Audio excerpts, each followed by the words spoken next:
오늘도 말씀을 사모함으로 이 시간 함께 하시는 우리 모든 성도님들을 주님의 이름으로 축복하며 환영합니다. 함께 기도하신 후에 오늘 나눌 말씀 함께 살펴보도록 하겠습니다. 하나님 아버지 감사합니다. 하나님 오늘도 하나님을 사랑하고 하나님의 말씀을 사모함으로 저희가 이 자리에 모였습니다. 하나님 함께하여 주시고 하나님의 말씀을 저희 마음에 새겨주시고 깨닫게 하여 주시고 하나님의 말씀을 붙듦이 능력이 될 수 있도록 하나님 우리 삶이 하나님의 말씀의 능력으로 승리하며 하나님의 역사들을 경험할 수 있도록 하나님 축복하시고 인도하여 주시옵소서. 하나님 저희가 원하는 그런 말씀이 아니라 하나님께서 하나님의 뜻을 깨우쳐 주시는 말씀 그대로의 말씀을 이해할 수 있는 복된 시간 될 수 있도록 하나님 축복하여 주시고 주 성령께서 함께하여 주시고 이 시간을 운행하여 주시옵소서. 예수님의 이름으로 기도드립니다. 아멘. 2주 동안 본의 아니게 휴강을 하게 됐는데요. 또 개인적인 좀 사정이 있어서 그랬음을 이제 말씀드리고 양해를 좀 부탁을 드리겠습니다. 그리고 오늘 이제 9번째 시간 이제 시작하게 되는데요. 마태복음 오늘은 후반부 이제 16장 21절의 말씀부터 살펴보려고 합니다. 지난번 살펴봤던 마지막 이제 끝 부분의 말씀을 잠깐 떠올려 보면 베드로의 그런 위대한 신앙 고백의 말씀을 우리가 살펴보고 나누었습니다. 오늘 우리가 함께 살펴볼 16장 21절의 말씀은요, 거기에 이어지는 그것으로부터 시작되는 예수님의 말씀임을 알 수 있는데요. 21절의 말씀을 보면요, 이때로부터라는 말로 시작되고 있어요. 원어로 보면 그때부터 예수님께서 무엇 하기를 시작하셨다라는 말씀인데요. 마태복음에서 이 표현은 두 번 등장하는데 한 번은 4장 17절에서 등장하고 또 한 번이 바로 여기서 나와요. 근데 이 말이 등장할 때마다 마태복음의 큰 흐름이 이제 바뀌는 것을 전환되는 것을 우리가 볼 수 있는데요.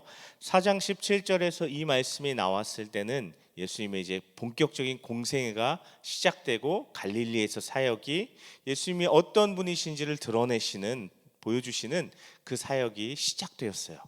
그리고 지금 여기서 이제 다시 한번 16장 21절에서 그때부터 예수님께서 무엇을 시작하셨다라는 이 말씀은 또 한 번 마태복음의 큰 전환점을 보여주는데요. 그것은 이제 예수님께서 자신의 죽으심과 부활에 대해서 말씀하기 시작하는 거죠. 그리고 그 길을 향해서 걸어가시는 예수님의 이제 걸음을 보여주게 되는 거고, 더 구체적으로는 이제 다음 시간 이제 본격적으로 살펴볼 19장 이하에서부터 보면 예수님께서 갈릴리를 떠나서 예루살렘으로 나아가시고 마침내 예루살렘에 들어가셔서 이제 마지막 이제 가장 중요한 사역을 감당하시는 모습을 우리에게 보여주게 되는 거죠. 이 새로운 전환점을 맞이하는 이 장면이요, 물론 이제 큰 단락이 바뀐다고 볼 수도 있지만 또한 동시에 바로 앞서서 살펴보았던 베드로의 신앙 고백의 말씀과 굉장히 또 밀접한 관계를 가지고 있는 부분의 말씀이고, 또 그러한 단락이라는 것을 이해하면서 오늘 말씀을 이제 대하면 오늘 말씀을 좀 시작해 보면 좋을 것 같습니다. 예수님께서는요, 자신이 예루살렘에 올라가서 이제 고난을 받고 죽임을 당하실 것을 말씀하는데요. 이 고난과 죽임에 대해서 예수님께서 말씀하시면서 자신을 그렇게 고난과 죽음 가운데 몰아가는 그 대적들을 밝히시는데, 뜻밖의 그 대적들은 장로들, 대제사장들, 그리고 서기관들인 거예요. 이들은 하나님의 백성이라고 하는 유대 이제 민족의 지도자들이었는데, 그렇다면 예상되는 이 반응은, 원래 의도된 이들의 반응은 메시아로 오신 예수님을 알아보고 받아들이고 그분을 따라야 하는데, 오히려 이들이 예수님을 대적하고 그분을 죽는 데까지 내어주게 된다, 몰아붙인다라는 것을 예수님께서 드러내신다는 거예요. 어떻게 이렇게 의도된 바와 정반대의 유다 지도자들인데, 하나님의 백성의 지도자들인데 이런 모습을 보이게 될까요? 어떻게 이런 입장까지 처하게 되는 걸까라는 생각을 해보게 되는데, 우리가 이미 앞서서 살펴보았던 흔히 바리새인들이라고 하는 사람들의 태도와 그 모습에서 볼 수 있었던 것처럼 이들의 관심이 하나님과 그분이 이루시는 하나님 나라의 역사보다 자신들에게 자신의 어떤 권리와 이익에 더 집중되었기 때문에 그럴 수밖에 없었다라는 것을 우리가 알 수 있는데요. 그런데 참 이런 모습을 보면서 우리가 한 가지 기억해야 할 것은요, 누구라도 그렇게 될 수 있다라는 거예요. 누구보다 말씀을 잘 아는 유대 민족의 지도자들이었고, 특별히 영적인 그런 어떤 지도자들이었지만 이들은 완전히 길을 잃어버린 모습을 보여주는 거죠. 누구든지 하나님의 일보다 자신에게 집중되어 있다면, 자신에게만 초점을 맞춘다면 누구든 그렇게 될 수 있다는 것을 보여주는 거예요.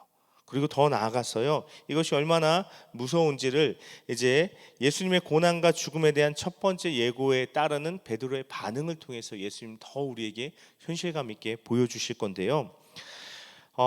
22절에 보면 베드로가 예수님께서 이제 자신이 고난을 당하시고 죽으실 것에 대해서 얘기하자 베드로가 이렇게 반응합니다. 22절 보면 베드로가 예수를 붙들고 항변하여 이르되 주여 그리 마옵소서, 이 일이 결코 죽게 미치지 아니하리이다 라고 말하는 거예요. 우리말로 하면 베드로가 예수님을 걱정해서, 베드로가 예수님이 그런 일을 당하지 않았으면 좋겠어서 이런 말을 하는 것처럼 느껴져요. 근데 여기 항변하여 라는 말로 사용된 이 항변하다라는 이 말이 헬라어 원어로 보면요, 뜻밖의 꾸짖다라는 의미예요. 베드로가 예수님을 꾸짖었다는 거예요. 그렇게 하면 안 된다고, 무슨 일을 그렇게 하느냐고 하는 듯하게 베드로가 예수님께 얘기했음을 지금 보여주고 있는 거예요. 왜 베드로는 이렇게 예수님을 꾸짖는 모습을 보이고 있을까요? 예수님 23절에서 분명히 말씀하십니다. 사탄아, 내 뒤로 물러가라. 너는 나를 넘어지게 하는 자로다.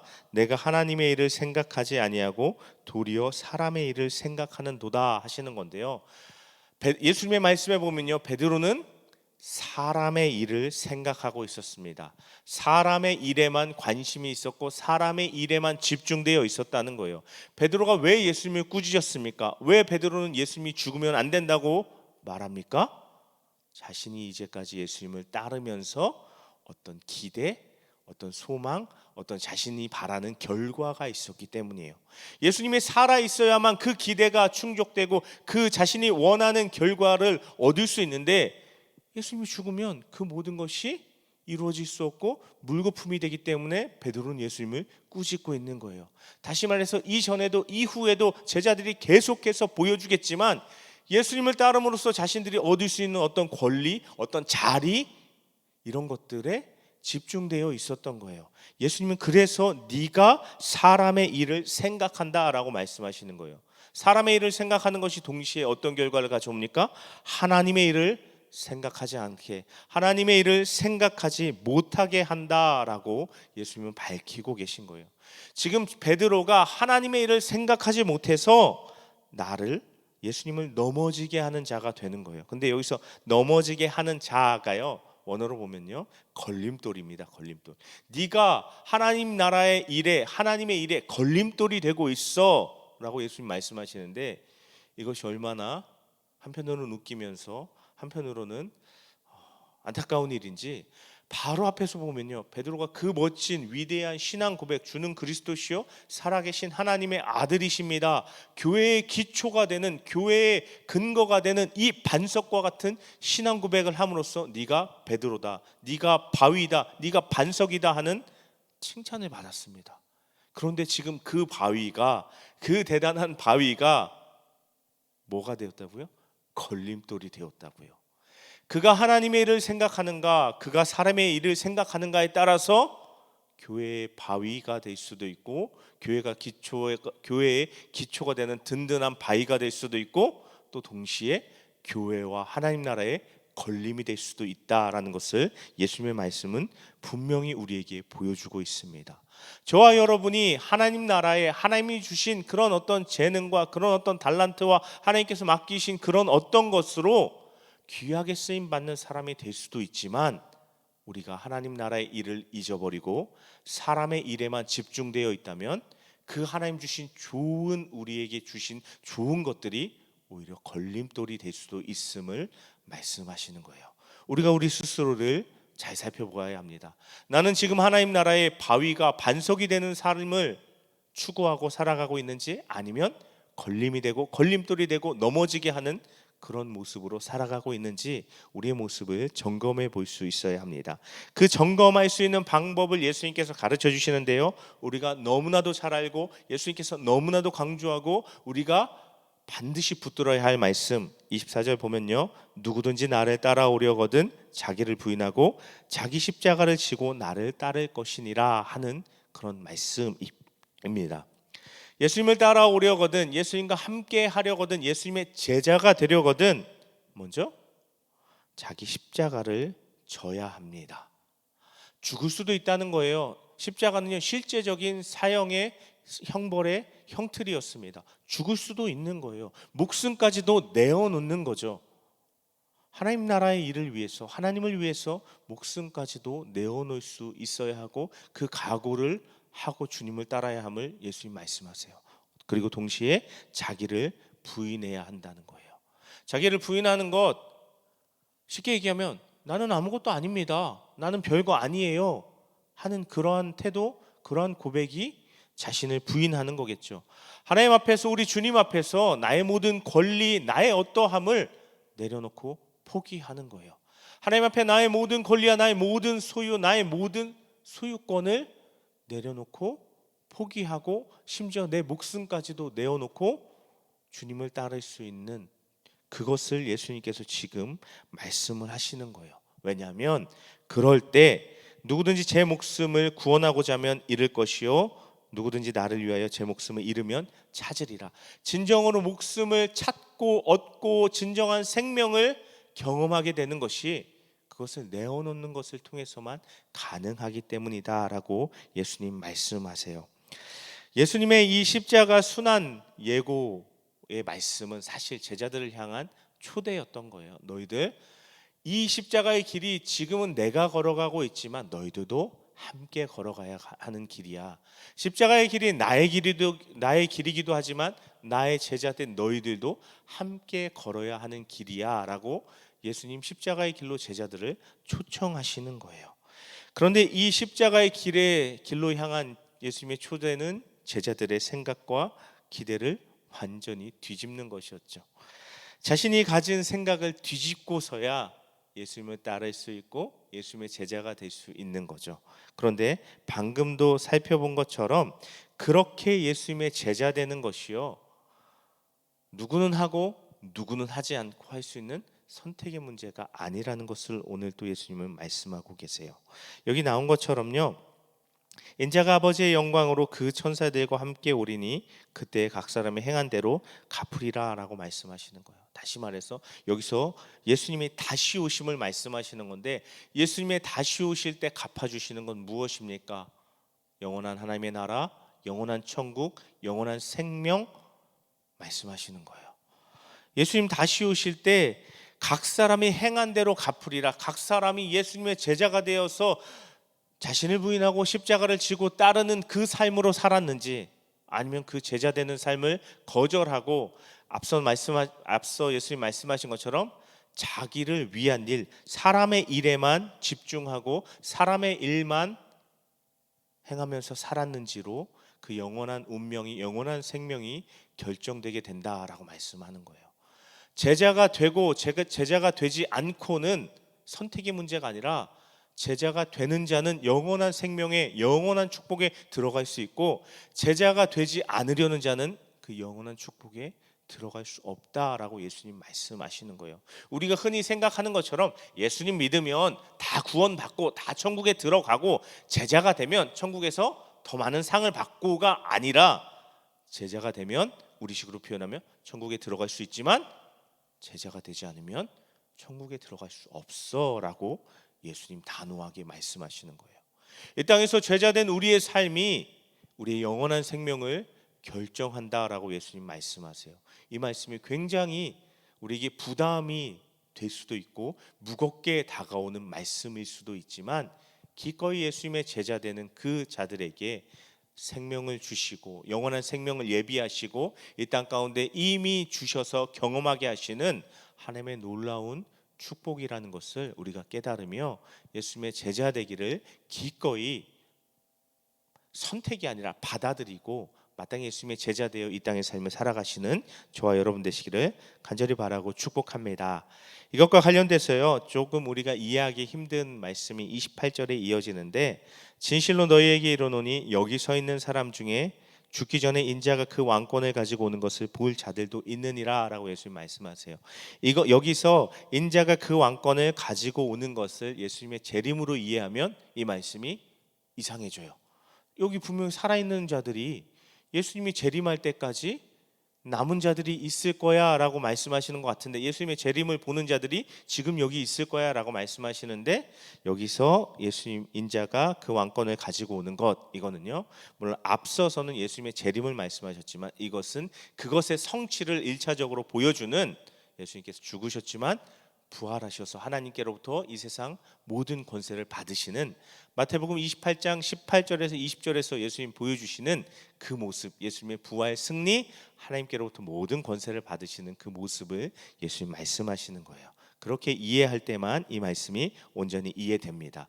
그런데 하나님께서 예수님께 그러한 모든 권세를 주시는 그 모습은 예수님의 재림의 1차적 성취며 완성될 예수님의 재림의, 예수님의 다스림에 대한 그런 예표적인 사건으로 하나님께서 우리에게 보여준 사건이라는 것을 우리가 기억하며, 그 예수님, 하늘과 땅 아래 모든 권세를 받으신, 모든 권세를 가지신 그 예수님이 우리와 함께 십자가의 길을 걷고 계시다는 것을 신뢰하며 그분을 의지하며 제자된 삶, 십자가의 길을 걷는 삶을 기꺼이 걸어내시는 저와 여러분 되시기를 간절히 바라고 축복합니다. 아멘.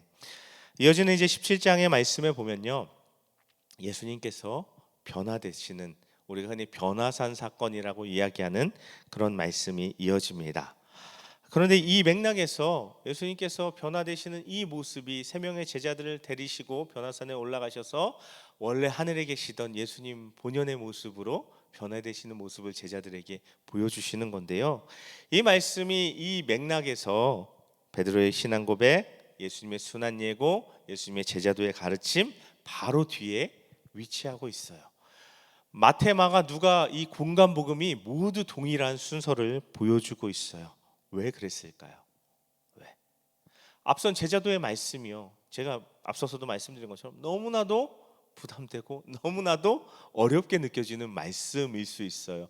너무나도 진짜 좋은 중요한 말씀이지만 그 말씀의 무게에 짓눌릴 수 있는 그런 말씀인 거예요. 그런데 예수님께서 지금 여기서 하늘의 영광으로 변화되시는 그 본연의 예수님의 하늘의 영광, 그리고 제자들이 참여하게 될 그 하늘의 영광을 보여주심으로써 앞선 예수님의 그 제자도의 가르침에 제자들이 기쁨으로 참여할 수 있도록 격려하시는 그 말씀을, 그 모습을 지금 제자들에게 또 우리에게 보여주시려는 거죠.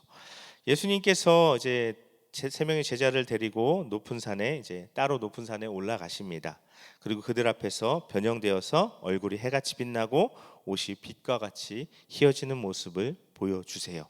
그게 다가 아니라 이스라엘의 그 위대한 모세와 엘리야가 갑자기 나타나서 예수님과 대화하는 모습이 이제 보여지는데요. 마태복음에는 사실 이 모습이 그렇게 구체적으로 드러나 있지 않아요. 그런데 누가복음에 보면, 같은 사건을 기록하고 있는 누가복음에 보면 한 단어를 사용해서 이 예수님과 모세와 엘리야의 이 대화를, 이 만남을 축약적으로 보여주는데, 그것은 바로 엑소도스라는 단어예요. 우리가 흔히 출애굽기 할 때 출애굽기의 영어 이제 제목이 엑소더스인데 바로 출애굽이에요. 예수님께서 엘리야와 그 출애굽에 대해서 말씀을 나눴다는 거예요. 어떤 출애굽이요? 앞서서 모세가, 앞서서 엘리야가 이스라엘 백성들을 실제적으로 애굽의 땅에서 끌어내고 그들의 영적인 암흑에서 끌어냈던 것처럼, 이제 예수님께서 적게는 유대인들을, 그리고 더 넓게는 모든 사람들을 영적인 출애굽을 시키시고 영적인 출애굽을 완성시키실 것에 대해서 이야기를 나누셨고 그것을 이제 이루시고 완성하실 것이라는 것을 보여주는 그런 모습이고 말씀인 거예요. 육적인 출애굽뿐만 아니라 영적으로 사탄에게 마귀에게 죄에게 포로된 우리를 예수님께서 십자가의 죽으심과 부활의 사건으로 출애굽시켜 주실 것을, 그 영적인 구원을 완성시켜 주실 것을 예표하는 모습으로 이 모세와 엘리야, 구약의 말씀, 구약의 율법의 대표인 모세와 구약의 선지자의, 구약의 하나님의 놀라운 이적의 대표인 엘리야와 만나서 예수님께서 말씀하시는 것으로 우리에게 추격적으로 보여주시는 거죠. 그렇게 예수님께서 자신이 걸어가실 이 십자가의 이 길이, 그 사건이 어떤 의미를 담고 있는 것인지를 이 변화산에서의 모습으로 분명하게 드러내 보여주시고 계신 거예요. 그런데 여기서 이제 보여지는 또 하나의 모습은, 하나님께서요 이 5절의 말씀에 보면 말할 때 호련히 빛난 구름이 그들을 덮으며 구름 속에서 소리가 나서 이르시되 이는 내 사랑하는 아들이요 내 기뻐하는 자니, 이건 정확하게 예수님께서 세례를 받으실 때 하늘에서 울려 퍼졌던 음성과 동일합니다. 그런데 거기 뒤에 너희는 그의 말을 들으라 라는 말씀이 덧붙여져요. 예수님께서 하나님의 아들이고 하나님의 기뻐하시는 자로 이제 십자가를 지시고 구원을 당하시고 또 거기서 멈출 것이 아니라 부활하실 것인데, 하나님의 모든 권세를 맡아서 이 땅과 온 세상을 다스릴 것인데 그의 말을 들으라 라고 하나님 말씀하시는 거예요. 그런데 이제 이런 상황 가운데 제자들이 이제 두려워하는데 갑자기 이제 베드로가 일어나서 또 한 소리를 합니다. 여기서 이제 초막을 짓고 이곳에 머물 수 있게 해달라라고 얘기를 하는 거죠. 하나님의 말씀 앞에 이제 베드로가 그런 이야기를 했던 거죠. 베드로는 전혀 깨닫지 못하고 있는 모습을 보여주는 거예요. 하나님께서 또 예수님께서 이 모습을 통해서 말씀하시고자 하는 바를 베드로는 전혀 깨닫지 못하고 그곳이 좋으니 이곳이 좋사오니 이곳에 머물게 해주십시오라고 말을 하는 거죠. 그때 이제 하나님께서 이제 이런 음성을 들려주시는 거예요. 그의 말을 들어라, 그의 말에 순종해라라고 말씀을 하시는 건데요. 이런 베드로의 모습은요, 사실 우리가 익숙하게 보일 수 있는 그런 모습이고, 우리가 반복하기 쉬운 실수의 모습이에요.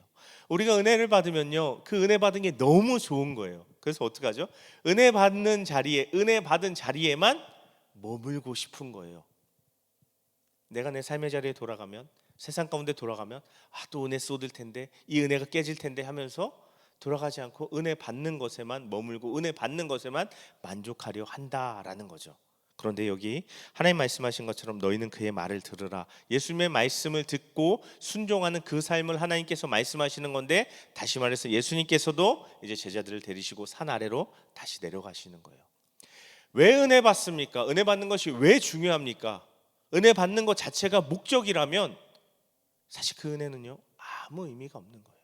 은혜를 받았으면 그 은혜를 받은 은혜로 예수님의 말씀을 순종하여 살아낼 수 있는, 하나님께서 우리에게 맡겨주신 그 사명을 감당할 수 있는 그 삶으로 나아가야 하는 거예요. 그것을 위해서 하나님께서 우리에게 은혜 주시고 우리에게 성령을 부으시고 성령의 기름 부으심을 부어주시는 거죠. 오늘 이 말씀을 통해서 우리가 깨달아야 합니다. 우리가 은혜를 받고 살아가고 있습니까? 그렇다면 우리가 어떻게 예수님의 말씀에 순종하며 살아가고 있습니까? 우리가 어떻게 하나님께서 우리에게 맡겨주신 사명에 순종하며 살아가고 있습니까? 점검해 봐야 합니다. 혹시 내가 은혜만 받는데 만족하고 은혜만 받는 것에 급급해하며 살아가고 있습니까? 아니면 받은 은혜를 선순환으로 순종하기 위해서, 사명을 감당하기 위해서 사용하고 있습니까? 무엇이든지 고이면 썩습니다.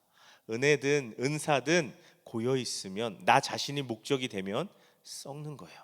그러나 그것을 하나님을 위해서, 이웃을 위해서, 하나님의 뜻을 위해서 사용한다면, 주를 위해 사용한다면 하나님께서 더 부으시고 더 채우시고 흘려보내는 이 선순환이 나의 삶 가운데 계속해서 반복될 줄로 믿습니다. 그것이 진정한 은혜의 삶이고 그것이 진정한 복된 삶인 것을 우리가 기억하면서 하나님의 받은 은혜를 사용하고 흘려보낼 수 있는, 사명을 감당하고 말씀에 순종할 수 있는 삶으로 나아갈 수 있는 저와 여러분 되시기를 간절히 바라고 축복합니다. 아멘. 그리고 나서 이제 예수님께서 제자들을 데리시고 다시 삶의 자리로, 사명의 자리로 돌아오셨을 때 한 사건이 벌어지고 있었어요. 어떤 한 사람이 간질로 심히 고생하여서 자주 불에 넘어지고 물에도 빠지고 넘어지고 하는 자녀를 데리고, 그 아들을 데리고 제자들에게 나와서 고쳐줄 것을 구했지만 제자들이 그 일을 하지 못하고 있는 거예요. 16절의 말씀이 얼마나 뼈아프게 들리냐면요, 내가 주의 제자들에게 데리고 왔으나 능히 고치지 못하더이다 라고 얘기하는 거예요. 그 옆에 주의 제자들이 있었을 거 아니에요. 이 말을 들으면서 얼마나 얼굴이 화끈화끈하고 울그락불그락하고 얼마나 민망했겠습니까? 그런데 예수님의 말씀은요, 거기 뭐라고 표현할까요? 거기 한술 더 아무튼 찬물을 더 끼얹는 듯한 말씀인데, 믿음이 없고 패역한 세대여, 내가 얼마나 너희와 함께 있으며 얼마나 너희에게 참으리요, 그를 이리로 데리고 오라 라고 말씀하시며 고쳐주시는데, 제자들이요, 이 말씀 들으면 얼마나 정말 창피했겠어요. 병을 고치지 못한 것도 너무나도 민망하고 부끄러운데 예수님께서 그 이유가 내가 믿음이 없어서 그래, 이 믿음 없는 것들아 라고 하시는 말씀이니, 얼마나 그 말씀을 듣는데 나름 예수님의 제자들로 그들이 나름 뭐라고 표현할까요? 좀 이렇게 어깨에 힘이 들어갔지 않았겠습니까? 어깨에 좀 힘을 주고 목에 힘을 주고 다니지 않았겠습니까? 그런데 병을 못 고친 것도 창피한데 예수님께 사람들 앞에서 공개적으로 믿음 없는 것들아 라는 말을 들으니 얼마나 민망하고 얼마나 창피했겠어요. 그런데 여기서 분명히 제자들은 깨닫고 들어야 했습니다. 이미 앞서서 예수님께서 제자들을 파송하실 때 모든 병을 고치고 모든 귀신을 쫓아낼 수 있는 권세를 주셨습니다. 그때는 권세가 있고 지금은 권세가 없었을까요? 그때는 사용하도록 너희가 나가서 예수님을 전하고 이 권세를 사용하기, 병을 고치고 귀신을 고쳐야 하니 내가 권세를 줄게, 근데 다시 돌아왔으니 권세 반납해라 하셨을까요? 아니에요. 예수님께서 제자들에게 주신 권세는 여전히 그들에게 있었습니다. 그런데 그들이 그것을 사용하지 못하는 거였어요. 왜요? 한 가지 문제 때문에, 한 가지 사실 때문에. 그들에게 믿음이 여기 적었다라고 표현되어 있지만 사실 뒤에 보면 겨자씨만한 믿음을 예수님께서 말씀하시는 거 보면 겨자씨만한 믿음도 없었다는, 다시 말해서 그들에게 믿음이 거의 없었다는 것을 예수님 말씀하신 거예요. 제자들에게 믿음이 없었다는 거예요. 그래서 예수님이 이미 그들에게 권세를 주셨지만, 권세를 맡겨주셨지만 그 권세가 그들에게 나오지 못했고 사용되지 못했음을 말씀하고 있어요. 우리 이걸 보면서 우리는 병 안 고치니까, 우리는 예수님의 직접적인 예수님과 함께 다니는 제자들이 아니니까 라고 생각할 수 있을지 모르겠지만, 예수님 우리에게도 동일한 믿음의 권세를 주셨습니다. 믿음을 통해 하나님의 역사를, 하나님의 일들을 나타낼 수 있는, 행할 수 있는 권세를 우리에게 주신 거예요. 물론 그것이 한번 기도해서 나타나지 않고 계속해서 오래 지속적으로 기도해야 나타날 수도 있어요. 그렇지만 분명한 것은 예수님은 우리에게 제자들과 동일한 권세를 주셨다는 거예요. 그런데 우리는 그것을 너무나도 자주 잊어버리고 너무나도 자주 의심하며 살아간다는 거예요. 될까? 안 될 것 같은데? 하면서 살아간다는 거예요. 그것의 반증이 무엇입니까? 우리가 기도하기를 더디하고 우리가 기도하기를 게을리한다는 거예요. 믿는다면 기도하겠죠. 믿는다면 나에게 권세가 나갈 것을 믿는다면 기도해서 그 권세를 사용하겠죠. 근데 내 스스로가 이게 뭔가 의심스럽고 내 스스로가 뭔가 온전히 믿어지지 않기 때문에 기도하지 않는 거예요. 권세는 이미 주셨는데, 맡겨주셨는데 우리가 믿음으로 하나님 주신 권세를 사용해야 할 줄로 믿습니다. 여기 예수님 말씀하신 것처럼 20절 말씀처럼 너희 믿음이 작은 까닭이니라. 진실로 너희에게 이르노니 만일 너희에게 믿음이 겨자씨 하늘 만큼만 있어도 이 산을 명하여 여기서 저기로 옮겨지라 하면 옮겨질 것이요 또 너희가 못할 것이 없으리라 라고 말씀하세요. 산이 옮겨지는 것과 같은 불가능해 보이는 그런 일일지라도 믿음으로 하나님 주시는 권세를 사용한다면 이루어질 것을, 그렇게 될 것을 예수님 말씀하시고 동시에 약속하시는 거예요. 그리고 앞서서 예수님 말씀하신 것처럼 내가 너희와 얼마나 함께 있으며 얼마나 너희에게 참으리요 라고 말씀하셨는데, 이것에 대해서 우리가 대답해 볼까요? 예수님께서 얼마나 우리와 함께 있으셨습니까?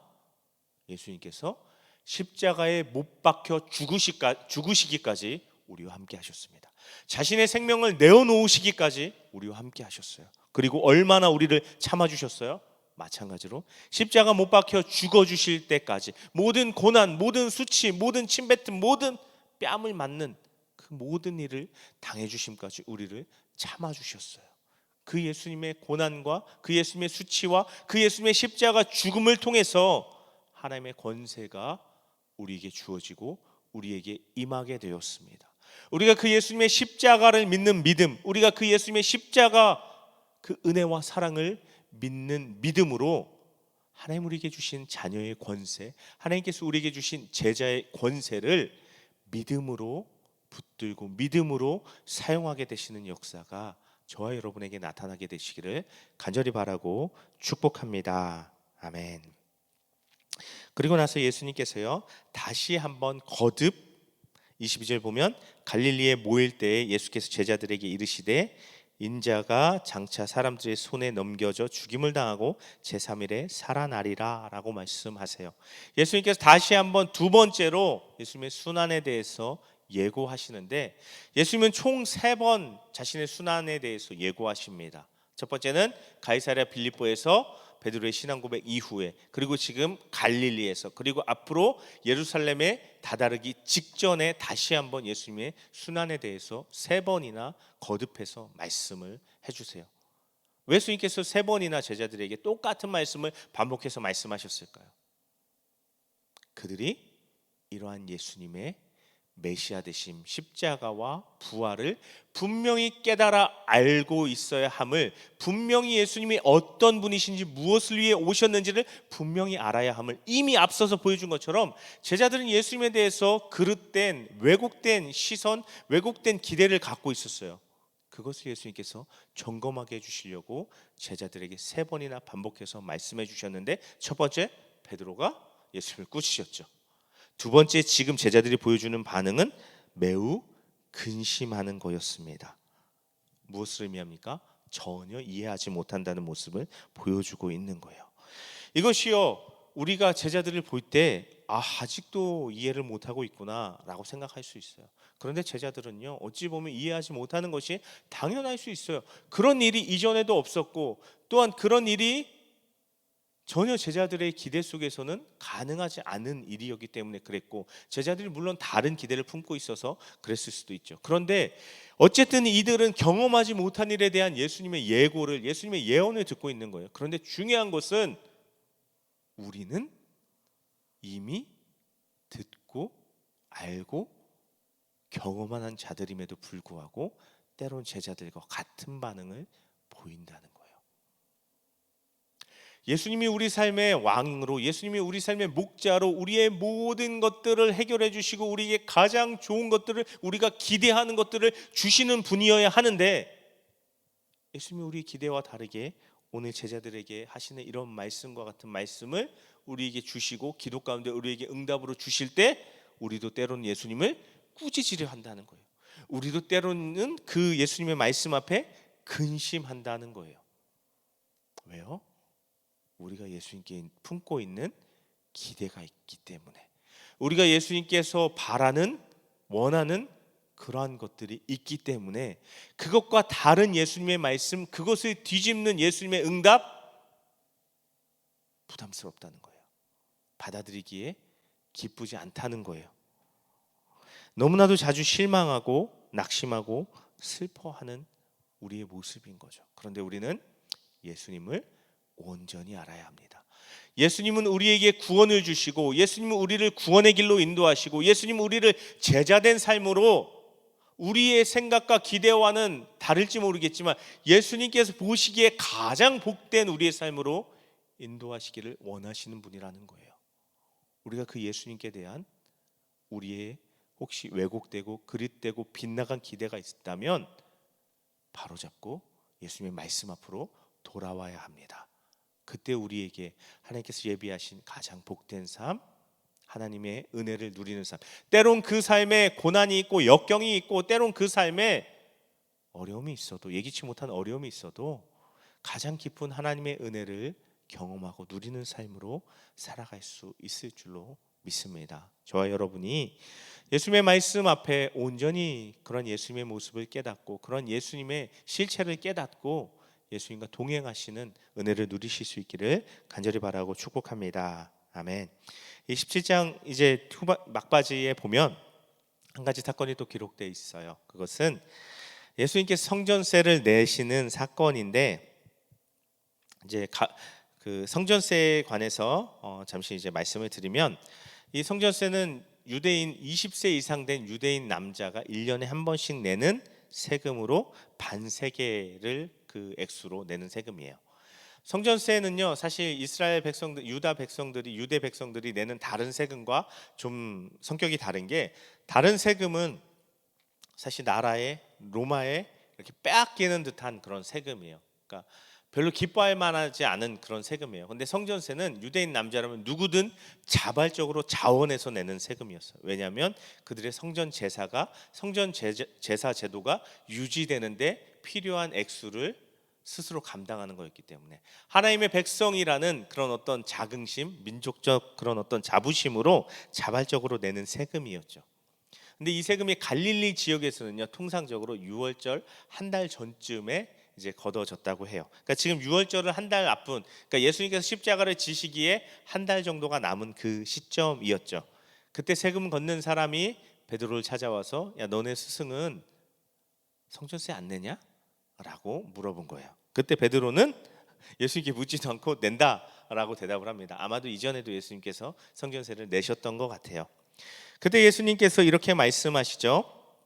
우리가 볼 때는 예수님이 왜 성전세를 내? 싶은데 예수님이 이렇게 말씀하세요. 시몬아, 내 생각은 어떠하냐? 세상 임금들이 누구에게 관세와 국세를 받느냐? 자기 아들에게냐 타인에게냐? 당연히 자기 아들에게 안 받겠죠. 왕이 자기 아들에게 무슨 세금을 받겠어요? 그럼 예수님의 이 말씀은 무슨 말씀이에요? 성전세 사실 안 내도 돼라고 말씀하시는 거예요. 왜요? 하나님의 백성들이고 하나님의 아들들이기 때문에. 그런데 그것을 넘어서 이제 하나님의 백성들에게 제사가 상관이 없고 의미가 없음을 예수님께서 단번에 드려주신 희생 제사가 되어주시기 때문에 더 이상 성전 제사가 필요하지 않음을 또한 예수님 동시에 말씀하시는 거였어요. 하나님의 백성된 자들의 하나님 안에서의 자유함의 그 권세를 말씀하시는 거였어요. 예수님을 통하여서. 그런데 이 장면에서 그렇다고 예수님께 성전세를 안 내셨냐? 아니요, 내셨어요. 왜냐하면 그러나 우리가 그들이 실족하지 않게 하기 위해서 성전세를 내셨다라는 거예요. 예수님께서 성전세를 내신 이유는 단 하나였습니다. 그가 유대인이어서도 아니었고, 그가 어떤 다른 이 세금을 내지 않아서 어려움을 당하고 어떤 위협을 당할 그것 때문도 아니었어요. 오로지 다른 사람들이 실족하지 않게 하려고, 다른 사람들이 하나님을 믿고 예수님을 믿고 구원을 얻는데 실족이 걸림이 되지 않게 하기 위해서 예수님 성전세를 내셨다라고 말씀하세요. 예수님 성전세를 내실 의무가 없었어요. 그럼에도 성전세를 내셨죠. 예수님께서 이 땅에 살아가신 그 삶의 모습을 보면 그러할 어떠한 이유도 없으셨어요. 하나님의 아들이 고난을 당할 이유도, 죽이심을 당할 이유도 없었습니다. 그럼에도 예수님께서는 우리를 위해서 기꺼이 그 모든 것을 포기하시고 감내하시고 십자가를 지고 죽으시는 자리까지 나아가셨어요. 단 한 가지 이유 때문에, 실족치 않게 하시려 구원을 베풀어 주시려 그러셨다는 거예요. 여기 오늘 우리가 예수님의 말씀에 귀를 기울여야 할 지점이 있습니다. 우리의 삶 어떻습니까? 누군가를 실족하지 않게 하기 위해서 배려하고 누군가 실족하지 않게 하려 나를 내려놓고 절제할 수 있는 삶을 살아가고 계십니까? 사도행전에 보면요, 성경의 또 다른 부분이 사도행전에 보면 바울이 디모데를 만납니다. 그리고 디모데와 이제 함께 자신과 함께 다니며 이제 동역하게 되는 그런 장면이 시작됨에 있어서 바울이 디모데에게 할례를 행하는 장면을 보여줘요. 사실 바울은 그의 복음을 보면 알 수 있지만 육신의 할례를 중요하게 생각하지 않아요. 마음의 할례가 중요하고 예수님을 마음으로 믿는 것을 더 중요하게 여깁니다. 그런데 굳이 왜 그렇게 할례파와 싸우는 그런 바울이 왜 디모데를 할례를 시킵니까? 그들이 만나서 복음을 전하는 자들 중에는 이방인만 있는 것이 아니라 유대인도 있었기 때문에 디모데가 할례를 행하지 않아서 그들에게 시험이 되고 그들에게 실족함이 되지 않게 하기 위해서 필요가 없지만 의무가 없지만 디모데에게 할례를 행한 거예요. 바울과 디모데의 다른 누군가를 위한 배려와 포기를 내려놓음을 보여주는 장면입니다. 저 여러분은 오늘 누군가를 위해서, 누군가의 구원과 누군가의 믿음을 위해서, 예수님을 위해서 무엇을 배려하고 무엇을 절제하고 무엇을 포기하며 살아가고 있습니까? 나에게 권리가 있고 나에게 주어진 의무가 아니라고 외면하고 그냥 내 마음대로 내가 사용하고 쓰고 누릴 것 마음껏 다 사용하며 쓰며 누리며 살아가고 있지는 않습니까? 때로는 우리가 누군가를 위해서 포기하고 절제함으로 실족함이 되지 않고 배려함이 되어서 누군가를 주님께로, 누군가를 하나님께로 이끄는 그런 통로가 되실 수 있기를 간절히 바라고 축복합니다.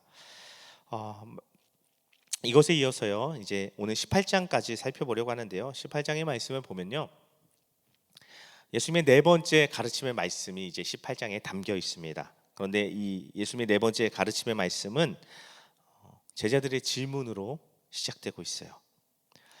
그때 제자들이 예수께 나와 이르되 천국에서는 누가 크니까? 라는 제자들의 질문으로 시작해서 이제 예수님께서 앞서 이제 교회에 대해서 말씀하셨잖아요. 교회가 세워질 것에 대해서 말씀하셨고, 교회는 그런 어떤 예수님의 공동체로서 교회 안에 많은 사람들이 이제 들어오게 될 텐데, 특별히 교회 안에 들어오는 사람들, 교회 안에 교회를 이루는 사람들, 제자라는 말로 표현할 수 있을 건데, 이 제자들 사이의 관계가 어떠해야 함을, 제자들이 서로에게 어떤 태도, 어떻게 관계를 맺어가야 할지를 가르쳐 주시는 그런 말씀입니다. 특별히 제자 공동체 안에서 한 제자는, 한 사람은 다른 제자, 다른 사람에게 도움이 될 수도 있고 또 해가 될 수도 있을 거예요. 두 가지 모습이 모두 존재할 수 있을 거예요. 그것에 대해서 예수님 가르치시는 건데, 4절의 말씀에 보면요, 이런 제자들의 누가 큽니까? 라는 제자들의 질문에 대해서 예수님이 이렇게 말씀하시죠. 그러므로 누구든지 어린아이와 같이 자기를 낮추는 사람이 천국에서 큰 자다라고 예수님 말씀하세요. 우리는 그냥 어린아이 같이 순수하고 어린아이 같이 겸손하고 라고 생각할 수 있지만, 당시 유대 사회에서 어린아이는요, 아무런 중요성도 가지지 못하는 존재를 의미합니다. 오직 어른들에게 복종해야 할 뿐이고 어떤 높임도 받을 수 없는 그런 존재를 가리키는 표현이 바로 어린아이인 거죠. 제자들이 생각하는 것과 제자들은 높임을 받고, 천국도 동일하게 이 땅에서와 마찬가지로 어떤 높임을 받고 어떤 권세를 부리고 하는 그런 모습으로 이해를 했는데, 예수님은 오히려 뒤집어서 제자들이 생각하는 것과 같은 방식으로는 오히려 천국에서 어떤 권세를 갖고 어떤 권위를 갖는 것이 아니라 천국에 들어갈 수도 없다라는 충격적인 말씀을 하시는 거예요. 니들이 생각하는 그런 방식으로는 천국에 들어가서 크게 되는 것은커녕 천국에 들어갈 수도 없어. 누군가 위에 군림하고 누군가를 부리려고 하는 그런 태도로 그것을 높아짐이라고 생각한다면 천국에 들어갈 수조차 없어라고 예수님 말씀하시는 거예요. 그리고 동시에 이 세상에서의 삶이 천국에서의 삶, 이 세상에서의 지위가 천국에서의 지위와 밀접한 관계를 갖고 연결되는 것을 보여주는 건데, 그 관계가 반비례 관계라는 거예요. 이 세상에서 높아질수록 천국에서는 낮아지는 것이고, 이 세상에서 낮아지려 할수록 천국에서는 높아진다는 것을 예수님 말씀하시는 거예요. 이 세상에서 겸손함으로 낮아져서 오히려 섬기는 그 모습이, 이 세상에서 어린아이는, 너희들이 볼 때 어린아이는 아무것도 아닌 존재 같지만 그런 아무것도 아닌 존재와 같이 스스로를 낮춰서 섬기는, 전혀 높임을 받지 못하는 그러한 사람이 천국에서는 큰 사람이 되고 높임을 받을 거야 라고 예수님 말씀하시는 거예요. 그래서 예수님께서는 동시에 5절 보면 누구든지 내 이름으로 이런 어린아이 하나를 영접하면 곧 나를 영접합니다 라고 말씀하시는 거예요. 여기서 어린아이는 그냥 문자적으로 어린아이가 아니라 앞서 말씀드린 것처럼 대접받지 못하는 낮은 섬기는 그런 제자된 모습을 말씀하시는 거예요. 낮아져서 섬기는 이 작은 사람을 예수님과 같이 섬길 수 있는 사람이 천국에서 높임을 받을 수 있다. 다시 말해서 공동체 안에서 서로가 서로를 낮아져서 섬길 때 그러한 모습이 천국에서 인정을 받고 천국에서 크다라고 인정받을 수 있는, 높임을 받을 수 있는 모습이다라고 예수님 말씀하시는 거예요. 그렇기에 교회 안에서, 공동체 안에서 서로를 향한 태도가 어린아이와 같이 자기를 낮추는 모습이어야 한다라고 예수님, 그것으로 서로에게 유익이 되어야 한다라고 예수님 말씀하시는 거예요. 그리고 동시에 앞서 제가 말씀드린 것처럼 또 하나 공동체 안에서의 보여질 수 있는 또 하나의 모습, 해가 될 수 있는, 서로에게 해가 되고 위협이 될 수 있는 그 모습에 대해서도 예수님 말씀하십니다. 특별히 실족이라는 단어를 사용하셔서 말씀하시는 거죠. 어린아이 하나를, 다른 제자를 실족하게 해서는 안 된다라고 말씀하시는데, 어느 정도까지 예수님께서 말씀하시냐면, 나를 믿는 이 작은 자 중에 하나를 실족하게 하면 차라리 연자맷돌이 그 목에 달려서 깊은 바다에 빠뜨려지는 게 낫다라고 말씀하세요. 누군가를 실족시키는 원인이 될 바에는, 누군가를 실족시키는 사람이 될 바에는 먼저 목숨이 끊어지는 게 낫다라고 말할 정도로 아주 강하게 예수님께서 권고하고 계십니다. 우리가 누군가에게 실족거리가 되진 않습니까? 우리가 누군가를 무관심한 가운데 넘어뜨리는 그런 모습이, 그런 언행이 우리에게 있지 않습니까? 오늘 예수님의 이 말씀을 무겁게 받아들여야 할 줄로 믿습니다. 누군가를 실족시키는 그런 모습이 있다면 속히 돌이켜서 회개함으로 그 자리를 떠나시는 저와 여러분 되시기를 축복합니다. 그리고 더 나아가서요, 예수님께서는 타인을 실족시키는 것뿐만 아니라 스스로를 넘어뜨리는, 스스로에게 실족이 되는 것도 말씀하세요. 실족이 되게 하는 일은 실족하게 하는 일들이 있음으로 말미암아 세상에는 화가 있도다. 실족하게 하는 일이 없을 수 없다는 거예요. 실족할 만한 일은 세상에 널렸고 세상이 끝날 때까지 계속해서 있을 거라는 거예요. 그런데 중요한 것은 실족하게 하는 그 사람에게는 화가 있도다라고 말씀하시는 거예요. 실족하는 책임은 자신에게 있다는 거예요. 실족하는 일이 없을 수는 없지만, 세상 끝날까지 실족할 거리가 많이 있지만, 실족한다면 그 책임은 자신에게 있는 것이다 라고 말씀하시는 거예요. 그리고 앞서서 산상수훈에서 말씀하셨던 것처럼 그런 무섭고 두려운 그런 교훈을 다시 한번 반복해 주시는데요, 저와 여러분에게 어떤 실족할 거리가 있습니까? 마음에 어떤 시험, 마음에 어떤 유혹, 마음에 어떤 넘어질 거리가 있습니까? 그게 있는 건 어쩔 수 없어요. 그러나 그것으로부터 우리 스스로를 예수님은 지킬 수 있어야 한다, 지켜야 한다. 우리가 실족할 거리를 잘라내고 정리해야 한다라고 예수님 말씀하시는 거예요. 저와 여러분이 우리 스스로 넘어질 만한 것들을 우리 삶에 계속해서 쳐내시고 정리하실 수 있기를, 그래서 실족의 위험 가운데 빠지지 않으실 수 있기를 간절히 바라고 축복합니다. 예수님은 이어서 한 마리 양의 비유를 말씀하시면서, 물론 누가복음 15장에서도 한 마리 양에 대한 비유를 말씀하시지만 그것은 좀 선교적인 의미가 강한 차원이었다면, 여기서는 양 한 마리의 가치, 양 한 마리가 얼마나 귀하고 하나님께서 그 양에 대해서 어떠한 애끓는 마음을, 어떠한 그 마음을 갖고 계신지를 드러내면서 우리가 서로에게 어떤 마음으로 서로를 대하고 서로 함께 살아가야 할지를 예수님 보여주시는 거예요. 한 마리 양을, 다른 99마리, 99마리 양을 놓고서라도 한 마리 양을 찾아 나서야 할 만큼 하나님께서 그 한 마리를, 그 한 사람을 기뻐하시고 귀히 여기신다는 것을 예수님 말씀하십니다. 우리 앞에 있는 한 사람이, 그리고 동시에 우리 자신이 하나님 앞에 그렇게 귀하다는 거예요. 그러니 다른 사람을 실족시켜서도 나 스스로를 실족시켜서도 안 된다라고 예수님 말씀하시는 거예요. 저와 여러분이 실족이 아니라 오히려 뒤에 또 이어지겠지만 서로를 붙들어주고 서로에게 도움이 되고 힘이 될 수 있는, 나 스스로에게도 그렇게 부단히 나를 붙들어주는 그런 한 사람 한 사람 되실 수 있기를 축복하겠습니다. 그리고 뒤에 보면요, 예수님께서 이제 죄를 지은 형제에 대해서 어떻게 해야 하는지를 말씀하세요. 먼저 그 사람을 개인적으로 찾아가서 권면해 주라는 거예요. 그 죄를 속히 버리고 돌이켜라라고 얘기해 주라는 거죠. 그래도 듣지 않으면 두세 사람을 데리고 가서 하라는 거예요. 지금 예수님의 권면은요, 굉장히 이 일을 확대시키고 떠벌리고 공개적으로 하는 게 아니라 축소하고 비공개적으로 비밀스럽게 이 일을, 형제의 죄의 문제를 해결하고 처리할 것을 예수님이 말씀하신다는 것을 우리가 알 수 있습니다. 그렇지만 두세 사람의 말도 듣지 않으면 교회의 말에서 교회가 이 사람의 죄를 치리할 수 있도록 하라는 거예요. 근데 처벌하는 것이 목적이 아니에요.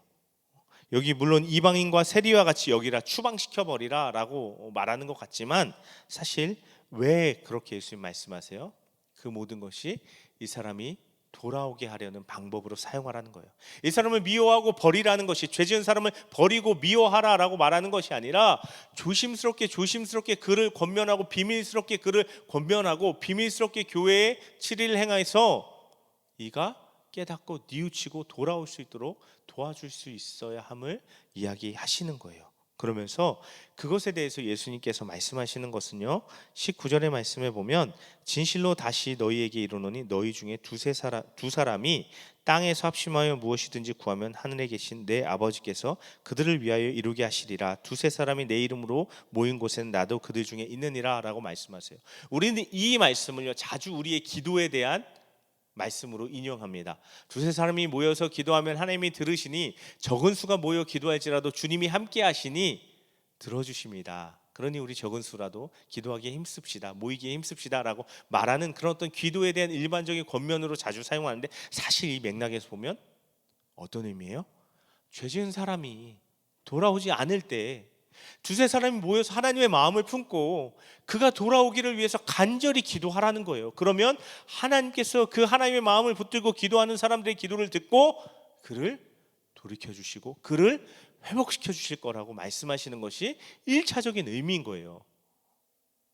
그것에 넘어서서 이제 일반적으로 기도의 적용으로 이 말씀을 사용할 수는 있겠지만, 1차적인 의미는 누군가 죄에 빠졌을 때, 누군가 방황할 때, 누군가 길을 잃었을 때, 누군가 시험에 들고 실족했을 때 그를 회복시키기 위해서 두세 사람이라도 모여서 힘써 기도하라 라고, 기도로, 애끓는 마음과 기도로 누군가의 회복을 이룰 수 있다라는 것을 예수님 우리에게 권면하시는 거예요. 저와 여러분이요, 이 말씀, 이 기도의 권면, 누군가 넘어지고 누군가 죄에 빠진 자, 누군가 돌아와야 할 자가 있다면 모여서 합심하여서 그를 위해 기도하기에 힘쓸 수 있는 저와 여러분 되시기 축복합니다. 그래서 하나님 오늘 예수님 약속하신 것처럼 그 기도에 응답하심으로 말미암아서 죄 가운데 빠진 그 사람이, 마땅히 돌아와야 할 그 사람이, 구원의 자리로 나와야 할 그 사람이 나오는 역사, 돌아오는 역사, 회복되는 역사가 저와 여러분을 통해서 이루어질 수 있기를, 넘치실 수 있기를 간절히 바라고 축복합니다.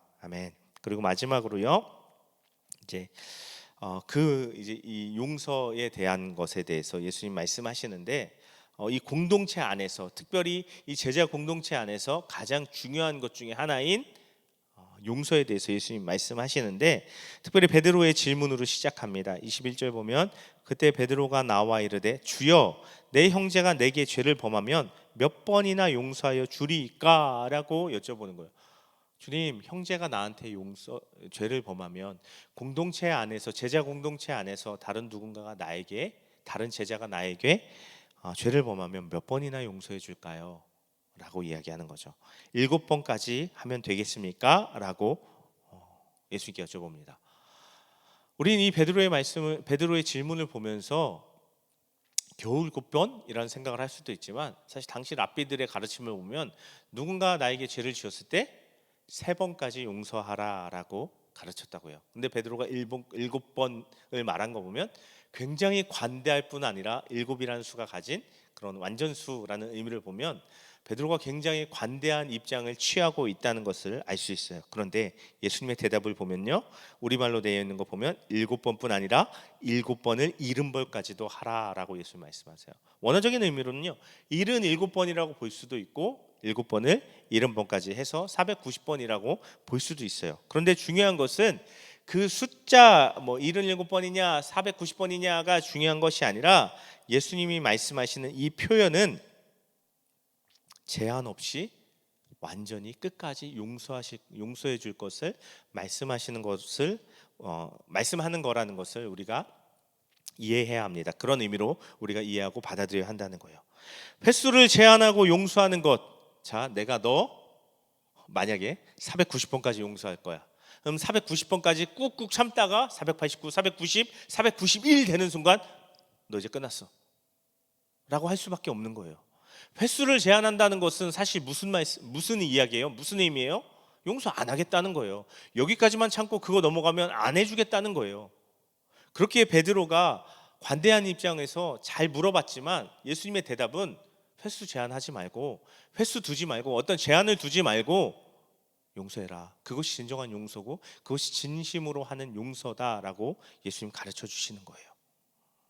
그러면서 이 빚진 어떤 종에 대한 비유를 예수님 말씀해 주시죠. 결산할 때 10,000달란트 빚진 자 하나를 데려오매 갚을 것이 없는지라 주인이 명하여 그 몸과 아내와 자식들과 모든 소유를 다 팔아 갚게 하라 하는데요. 10,000달란트라는 거는요. 달란트는 당시 사용되는 화폐 단위 중에 가장 높은 화폐 단위예요. 그리고 만이라는 것은 뭐 요즘엔 뭐 우리가 억도 있고 조도 있고 경도 있고 하지만 당시로는 숫자를 셀 수 있는 가장 큰 단위가 만이었어요. 가장 큰 단위, 가장 높은 화폐 단위 붙여서 사용한다는 것은 가장 큰 금액, 헤아릴 수 없는 금액, 갚을 수 없는 금액이라는 의미가 담겨 있어요. 그런데 그가 엎드려서 절하면서 내게 참으소서 다 갚겠습니다 라고 말할 때 주인은요 불쌍히 여겨주고 그 빚을 탕감해 줬어요. 우리가 잘 아는 비유입니다. 그런데 이 사람이 그렇게 10,000달란트를 탕감받고 나가서 어떻게 해요? 자기에게 100데나리온 빚진 동료를 만나서 멱살지고 빚을 갚으라고 강요합니다. 그리고 그 모습이 이제 주인에게까지 보고가 되고 그 친구에게 빚을 갚으라며 옥에 가두는 그 모습이 이제 주인에게 전해졌을 때 주인은 그를 다시 불러서 탕감받은 그 빚을 이제 다시 갚도록, 그러니까 주인이 노아의 그 빚을 다 갚도록 그를 옥졸들에게 넘겨주는 모습을 이제 예수님께서 비유로 말씀해 주십니다. 다시 말해서요, 말할 수 없는 크고 많은 죄를 용서받은 그것을 의미하는 거예요. 그런데 그렇게 많은 죄를, 그렇게 많은 심판받아 마땅할 죄를 하나님께 용서받은 자들이 형제의 내가 하나님 앞에서 범한 것과는 비교할 수 없는 작은 형제가 나에게 범한 그 잘못을 용서하지 않는다면, 하나님의 용서를 형제를 용서하는 데 사용하지 않는다면 그 용서가 취소될 수 있고 그 용서가 상실될 수도 있다라는 무서운 경고의 말씀인 거예요.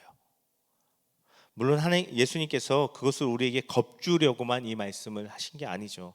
예수님 한 가지를 분명하게 우리에게 말씀하시고 싶은 거예요. 교회는, 제자의 공동체는 용서를 통해서, 용서를 바탕으로 이루어지고 완성될 수 있다라는 거예요.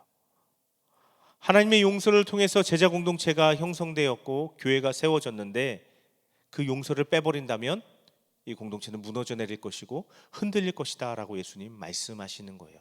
우리는 모두 용서받은 자들로 하나님의 자녀들이 됐고 제자가 되었습니다. 그래서 공동체를 이루고 살아가요. 교회 안에 들어와서 공동체를 이루고 살아가요. 다른 제자와 함께 살아가요. 근데 용서받은 우리가 용서하지 않는다면, 용서받은 우리에게서 용서가 빠진다면 우리는 더 이상 하나님의 백성일 수 없고 더 이상 하나님의 모임일 수 없다라고 예수님 말씀하시는 거예요. 이 대목에서 우리가 생각해 볼 수 있길 바랍니다. 얼만큼 용서받았습니까? 내가 하나님께 받은 용서는 어느 정도입니까? 우리는 너무나도 자주 그것을 잊어버리고 살아갑니다. 다시 멈춰서 생각해 볼 수 있길 바랍니다. 우리가 받은 용서가 얼만큼입니까? 영벌에 들어가고 영원한 지옥의 형벌에 들어갈 만한 크고 무겁고 많은 죄악이었습니다. 그런데 하나님께서 예수 그리스도의 십자가 그 보혈의 공로, 그 은혜로 예수님의 십자가 죽으심으로 단번에 우리의 모든 죄를 없이 해주셨습니다. 그런데 우리가 누구를 용서하며 살아가고 있습니까? 얼만큼 용서하며 살아가고 있습니까? 하나님 앞에 받은 나의 용서와 다른 누군가를 향한 나의 용서를 생각해보고 비교해보며 살아가시는 저와 여러분 되시기를 축복합니다. 그래서 용서를 통해서 공동체를 더 견고히 세워가며 용서를 통해서 공동체를 더 끈끈하게 묶어줄 수 있는 저와 여러분 한 사람 한 사람 되시기를 간절히 바라고 축복합니다. 이어서 이제 다음 주에 살펴볼 내용은요. 19장부터 이제 예수님께서 본격적으로 예루살렘을 향해 출발하시는, 또 예루살렘을 향해 올라가시는 그 여정들 가운데 또 제자들을 향해 또 보여주시고 또 가르쳐 주시는 그 가르침의 말씀들로 이제 이어지게 되는데요. 그 모습들을 또 살펴보면서 하나님 주신 은혜를 또 나누어 보도록 하겠습니다. 그래서 오늘은 여기까지 살펴보도록 하겠고요. 오늘 시간에도 함께해 주신 여러분, 귀한 시간으로 또 함께해 주신 여러분, 또 주님의 더 넘치시는 그 말씀의 은혜가 삶 가운데도 계속해서 한 주간의 삶 가운데도 더 넘치도록 함께하시기를 간절히 바라겠고요. 이 시간 기도함으로 마치도록 하겠습니다.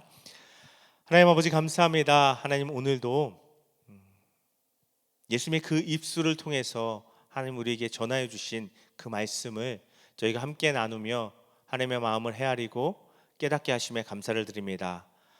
예수님은 우리를 제자로 부르시고 계십니다. 어떤 선택이 아니라 필수이고 이것이 우리의 영원한 삶, 영원한 운명을 결정짓는 중요한 요소라는 것을 우리가 무겁게 받아들이고 결단하게 하여 주시옵소서. 내가 주님과 함께 십자가를 지고 자기를 부인하며 제자된 삶을 살아갈 수 있도록 하나님 붙들어 주시고 인도하여 주시옵소서. 또한 그 제자된 삶을 살아감 가운데 늘 하나님의 은혜와 그 영광을 바라보며 그것으로 우리의 삶의 자리에서 힘써 맡겨진 사명을 또 감당할 수 있는 삶 살게 하여 주시고, 특별히 오늘 다시 한번 예수님 말씀하시는 것처럼 누군가에게 실족이 되고 나 스스로에게 걸림이 되는 것이 아니라 누군가를 붙들어 주며 누군가를 기꺼이 용서함으로 껴안아 줄 수 있는 그러한 온전한 제자의 삶을 살아갈 수 있도록 하나님 우리를 붙들어 주시고 인도하여 주시옵소서.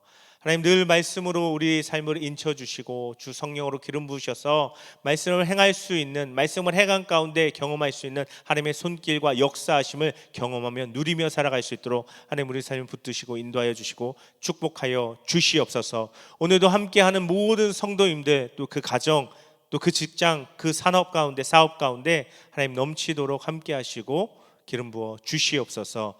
예수님의 이름으로 간절히 기도 올려드립니다. 아멘. 감사합니다. 다음 이 시간 다시 만나도록 하겠습니다.